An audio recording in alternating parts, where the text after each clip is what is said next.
Simple general entries question number 1, generalize the following transaction in the book of Ram. ठीक है, तो हमको ये नीचे कुछ ट्रांजैक्शन दिए हुए हैं, इनको राम की बुक में रिकॉर्ड करना है। तो सबसे पहले तो इसका अपन को एक फॉर्मेट बनाना है। तो देखो ये रहा हमारा इसका फॉर्मेट। सबसे पहले आपको क्या लिखना है, in the books of Ram, फिर उसके नीचे जर्नल, फिर ये date, particular, LF, debit, credit. ठीक है, ये पहले अपना बेसिक सा फॉर्मेट बनेगा। पहली बात तो ये, और फॉर्मेट बनने के बाद फर्स्ट ट्रांजैक्शन की डेट देखो कितनी है इसमें। फर्स्ट ट्रांजैक्शन की डेट है 1 अप्रैल 2021। Business started with cash. ठीक है, बिजनेस स्टार्ट किया है हमने कैश से। तो अकाउंटिंग इक्वेशन में आप इस ट्रांजैक्शन को रिकॉर्ड कैसे करते हैं ये बताऊंगा आपको। चलो पहले अकाउंटिंग ट्रांजैक्शन में आप इसको रिकॉर्ड कैसे करते हैं, केवल ये पहला ये लास्ट क्वेश्चन है जिसको मैं प्रॉपर अकाउंटिंग इक्वेशन के तरीके से आपको एक्सप्लेन करूँगा। ठीक है, तो देखो ध्यान से। स्टार्टेड बिजनेस विद कैश, तो अकाउंटिंग इक्वेशन में हम देखो दो साइड बनाते थे। ये होती थी हमारी असेट साइड, ये होती थी हमारी लायबिलिटी प्लस कैपिटल साइड। ठीक है, तो स्टार्टेड बिजनेस विद कैश को हम क्या करते थे बच्चों, असेट साइड पर कैश में ऐड करते थे, फिर दूसरी साइड पर हम कैपिटल में वही सेम अमाउंट को प्लस करते थे। ठीक है, ये हो गया आपका पहला स्टेप। अकाउंटिंग इक्वेशन में हम क्या करते थे इस ट्रांजैक्शन का, स्टार्टेड बिजनेस विद कैश का कैश में प्लस करते थे, और साथ ही साथ ये कैपिटल में भी प्लस होती थी। ठीक है, अब याद करो मॉडर्न रूल जो मैंने आपको कराया था। ठीक है, कैप वो क्लियर करके, क्लियर के अकॉर्डिंग कैश हमारा होता है असेट, ये इंक्रीज़ हो रहा है। तो जब असेट हमारे इंक्रीज़ होते हैं तो हम उनको क्या करते हैं, डेबिट करते हैं। और ये है हमारी कैपिटल, जब हमारी कैपिटल इंक्रीज़ होती है तब हम इसको क्या करते हैं, इसको हम करते हैं क्रेडिट। ठीक है, तो जो डेबिट हो रहा है उसको डेबिट कर दो, जो क्रेडिट हो रहा है उसको क्रेडिट करो, सिंपल। तो कैश डेबिट हो रहा है यहाँ पर, तो कैश अकाउंट डेबिट, और कैपिटल हमारी क्रेडिट हो रही है तो इसको सिंपल क्रेडिट कर दो। ठीक है, तो चलो सबसे पहले डालो डेट। तो ये बच्चों अपनी ट्रांजैक्शन 2021 की चलेंगी अब, 2021 और अप्रैल 1। ठीक है, 2021 अप्रैल 1।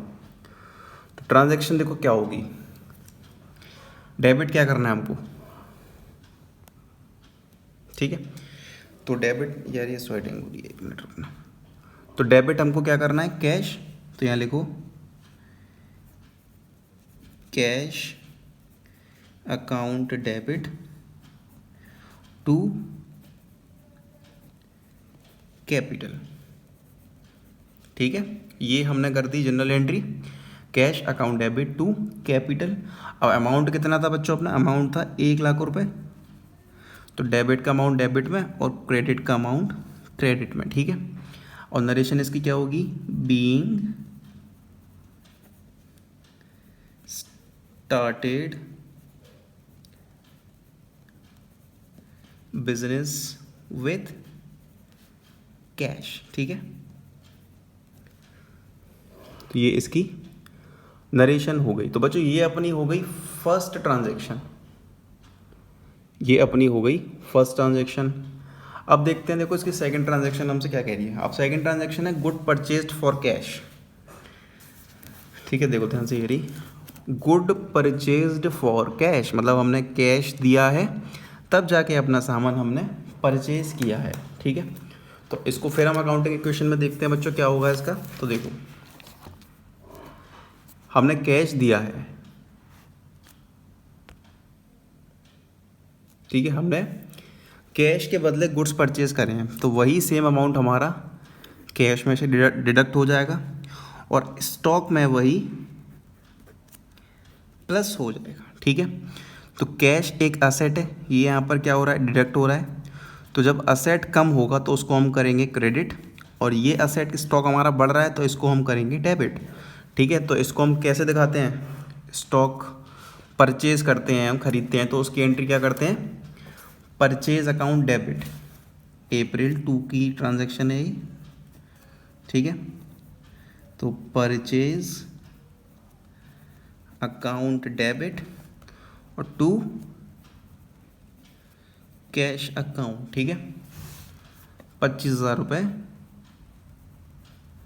25 ही इधर और 25 ही इधर। ठीक है, अब इसकी नरेशन लिख लो। नरेशन क्या होगी इसकी? Being goods purchased. ठीक है, तो ये इसकी नरेशन होगी, बीइंग गुड्स परचेस्ड।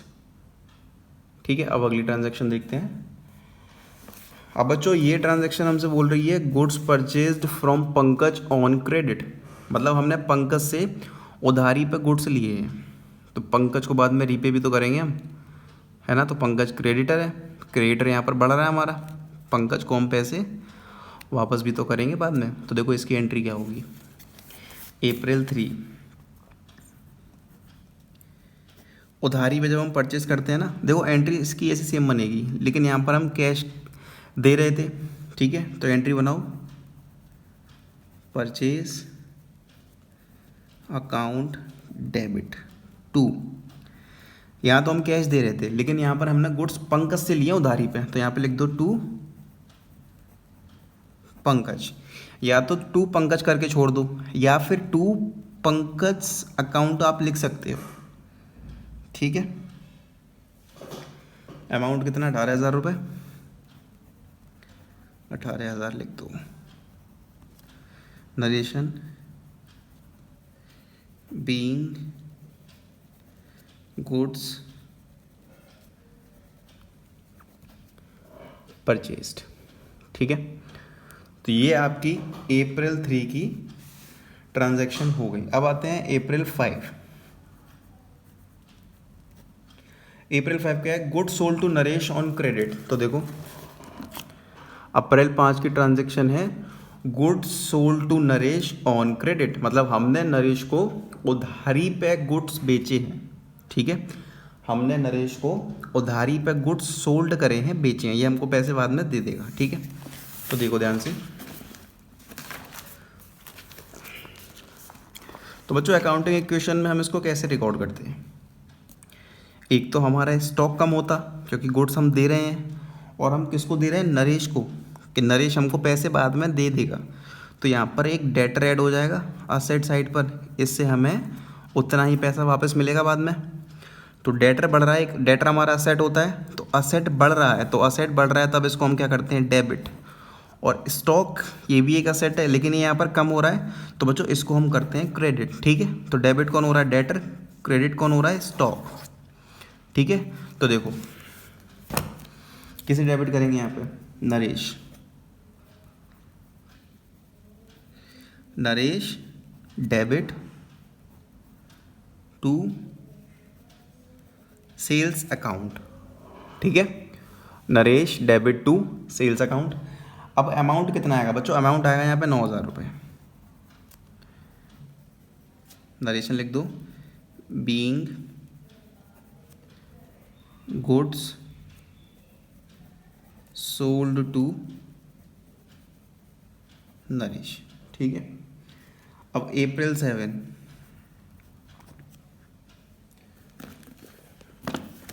April 7 क्या कह रहा है? गुड्स रिटर्न टू पंकज, मतलब देखो ये पंकज है ना, ये रहा, इससे हमने जो गुड्स उधारी पे परचेस किए थे ना, इसको हमने 12,000 रुपये के गुड्स रिटर्न कर दिए हैं कि हमें नहीं चाहिए।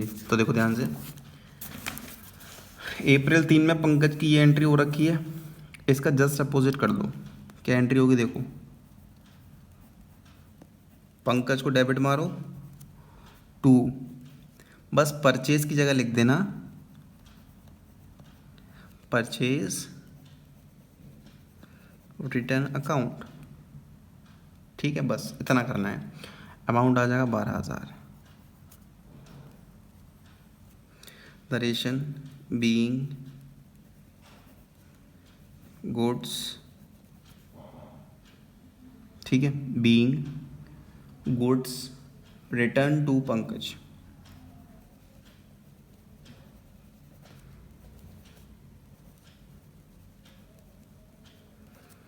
अब अप्रैल 9 की एंट्री देखो। अप्रैल 9 की एंट्री है गुड्स रिटर्न बाय नरेश। ठीक है, क्या एंट्री है ये? गुड्स रिटर्न बाय नरेश, और ये 1400 रुपये। नरेश ने हमारे गुड्स रिटर्न कर दिए हैं। नरेश ने क्या करा है? नरेश ने हमारे गुड्स रिटर्न कर दिए हैं। तो देखो, नरेश को हमने बेची थी तब ये एंट्री की थी, लेकिन इसने हमारे गुड्स वापस कर दिए हैं। तो जस्ट इसका अपोजिट कर दो, एंट्री घुमा दो बस। सेल्स की जगह आ जाएगा सेल्स रिटर्न। तो फिर लिखो यहाँ पे sales return account debit to Naresh. ठीक है, एंट्री क्या बनेगी हमारी? Sales return account debit to Naresh. कितने के गुड्स उसने हमें रिटर्न किए हैं? ये किए हैं 1400 रुपये के। नरेशन लिख दो, being goods return by Naresh. Being goods return by Naresh. ठीक है, अप्रैल 10। बच्चों अप्रैल 10 की एंट्री है कैश पेड टू अजय। हमने अजय को कैश पे करा है, तो एक खर्चा हो गया हमारा, ये अजय को हमने दिया है। तो एक्सपेंस हमारे हमेशा हमारे डेबिट होते हैं, तो Ajay debit to cash. Ajay debit to cash account. ठीक है, और इसमें अमाउंट लिख दो 6000 रुपये, क्योंकि ये कैश असेट था, ये कम हो रहा है इसीलिए क्रेडिट हुआ है, और ये एक एक्सपेंस है अजय, तो एक्सपेंस बढ़ रहा है तो इसको हमने इसीलिए डेबिट किया। अब मैं नरेशन नहीं लिखूँगा, मैं सीधे एंट्री कराता हुआ जाऊँगा। ठीक है, चलो नेक्स्ट। अब लिखते हैं अप्रैल 12 कमीशन रिसीव्ड। ठीक है, 2700 रुपये का हमें कमीशन रिसीव हुआ है, कमीशन हमें मिला है। ठीक है, तो अप्रैल 12 हमेशा याद रखना, कमीशन रिसीव की एंट्री हमारी ये होती है, मैं जो लिखा रहा हूँ आपको, या कोई भी इनकम हो उसमें ये एंट्री होगी।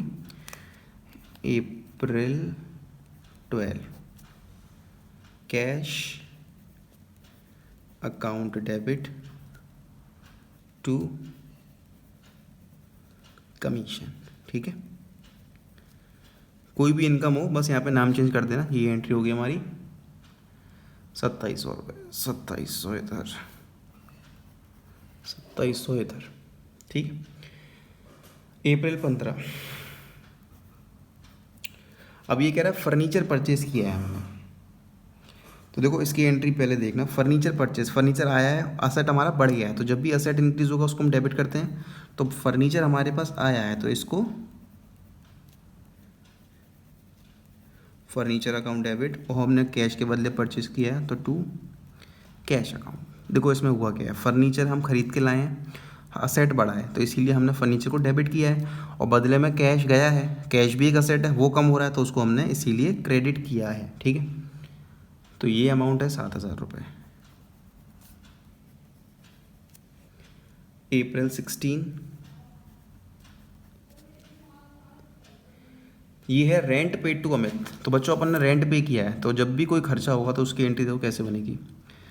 रेंट पे किया है तो रेंट अकाउंट डेबिट कर दो, एक्सपेंस बढ़ रहे हैं इसीलिए डेबिट, और टू कैश अकाउंट, कैश गया है, असेट गया है, इसीलिए इसको हमने क्रेडिट कर दिया। अमाउंट आ जाएगा 5000 रुपये। April 19 sold goods to Sumit for cash.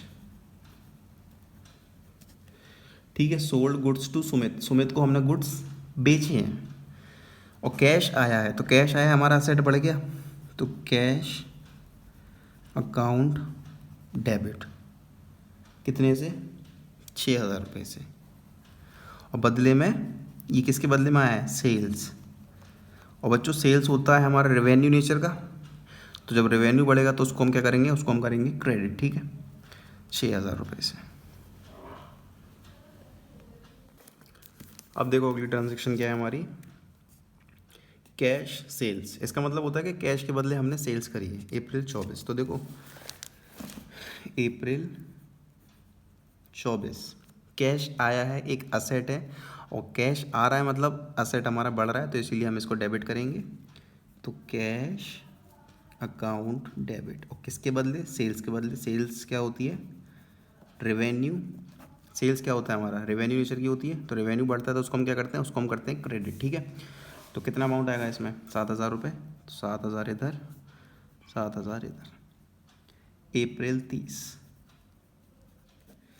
Cash, इसमें देखो एक चीज़ लिखी हुई है, cash receive from Naresh on account. ये ऑन अकाउंट जो वर्ड है ना, इसको अवॉइड कर देना, कंफ्यूज मत होना कि ऑन अकाउंट क्या है। ये बस सिंपल यही है कि हमें नरेश से कैश रिसीव हुआ है। ठीक है, तो जब नरेश ने हमको पैसा दिया तो एंट्री क्या बनेगी? Naresh debit, sorry cash debit, asset बढ़ रहा है इसलिए डेबिट, और किससे मिला है हमें? नरेश से। तो टू नरेश 5,000 रुपये। ठीक है, नरेश वही है जिसको हमने उधारी पे गुड्स बेचे थे, तो इसने हमें हमारे 5,000 रुपये लौटा दिए, मतलब असेट हमारा कम हो गया, तो इसीलिए इसको हमने क्रेडिट किया है।